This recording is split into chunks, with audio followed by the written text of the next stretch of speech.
Hi all welcome to footy arena. Brazilian super താരമായ Neymar junior നിലവിൽ Brazilian ക്ലബ്ബായ സാന്റോസിലേക്ക് തിരിച്ചെത്തിയിട്ടുണ്ട്. അവർക്ക് വേണ്ടി അരങ്ങേറ്റം നടത്താനുള്ള ഒരുക്കത്തിലാണ് നെയ്മർ ഇപ്പോൾ ഉള്ളത്. അദ്ദേഹം ട്രെയിനിങ് നടത്തുകയാണ്. അതിൻ്റെ ചിത്രങ്ങളും വീഡിയോസും ഒക്കെ അദ്ദേഹം തൻ്റെ സോഷ്യൽ മീഡിയ അക്കൗണ്ടുകളിൽ പങ്കുവെക്കുന്നുണ്ട്.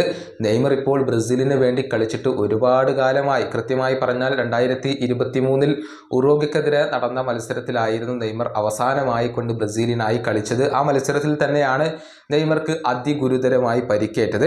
ഏതായാലും അടുത്ത മാർച്ച് മാസത്തിൽ 2 വേൾഡ് കപ്പ് യോഗ്യതാ മത്സരങ്ങൾ ബ്രസീൽ കളിക്കുന്നുണ്ട്. കരുത്തരായ കൊളംബിയയും അർജന്റീനയുമാണ് ബ്രസീലിന്റെ എതിരാളികൾ. ആ മത്സരത്തിലേക്ക് നെയ്മർ തിരിച്ചെത്തും എന്നാണ് പ്രതീക്ഷിക്കപ്പെടുന്നത്.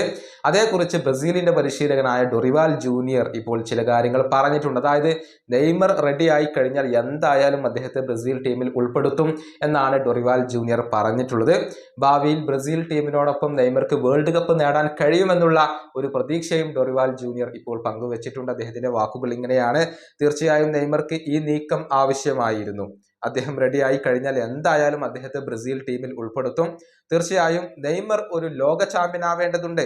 ബ്രസീലിയൻ ദേശീയ ടീമിനോടൊപ്പം അദ്ദേഹത്തിന് അതിന് സാധിക്കും എന്ന് ഞാൻ പ്രതീക്ഷിക്കുന്നു. ഇതാണ് നെയ്മർ ജൂനിയറെ കുറിച്ച് ഡൊറിവാൽ ജൂനിയർ ഇപ്പോൾ പറഞ്ഞിട്ടുള്ളത്. ഏതായാലും അടുത്ത വർഷം അഥവാ 2026 അമേരിക്കയിൽ വെച്ചുകൊണ്ട് വേൾഡ് കപ്പ് നടക്കുന്നുണ്ട്.